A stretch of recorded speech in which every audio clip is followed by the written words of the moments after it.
do you feel today? I feel great today. A little tired, but cool. We expect a great show. Can you tell us something about it? Great show. Well, the way that we do our show is basically it's like my whole life in music. Obviously, it's not every single song that I've done, and not even every single hit, because that would take hours and hours. But basically what we do is we start with the very first song I ever wrote for Chic. And then we take it all the way up to the present. Diana Ross, Sister Sledge, Dejvid Bouvi, Madonna, Duran Duran, Chic, Moja.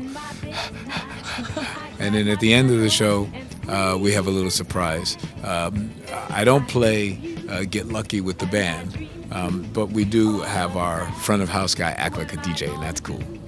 Okay, and all these people, very famous people, which is your favorite?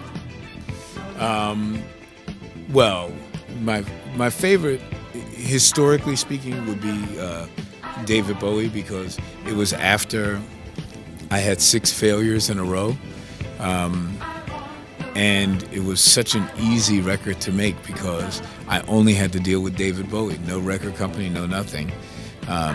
That was great. Of course, Daft Punk was really fantastic because, once again, like with Dejvid Bouvi, we had no record company, so it was just me working with Daft Punk. Didn't have to answer to anyone except the artist. But most records I do, I have a really good time and a lot of fun.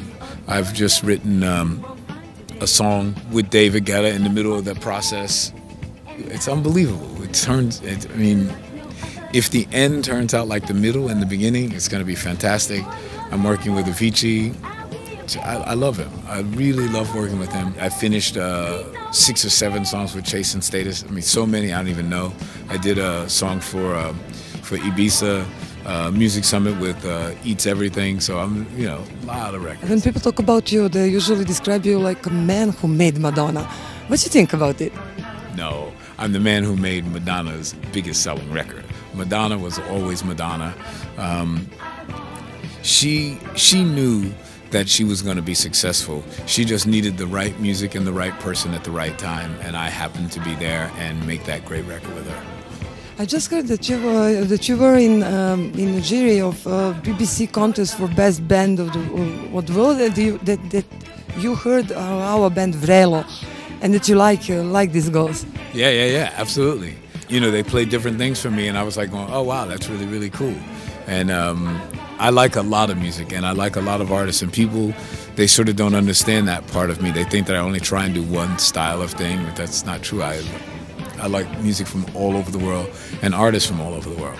And one question more, it's not about music, but about your blog, Planet C. Can you tell us something about it and your reason to start to do this great thing? I don't know if it's great, but it's certainly important for me because a little over 2 years ago I was diagnosed with cancer, and they were saying that it was extremely aggressive, and I was very frightened. I was nervous about life. I didn't know how much I had, so I wanted to do something to make me just not so afraid about dealing with every day, because I didn't know what day would be the end. And then it turned into not just a blog about cancer, but it also turned into a blog about my routine, which was walking every day and dealing with surgery and all sorts of stuff. But you start to see how music is so important to my life that I'm trying to talk about cancer, but I wind up talking about music all the time. And you feel well now? I feel pretty good.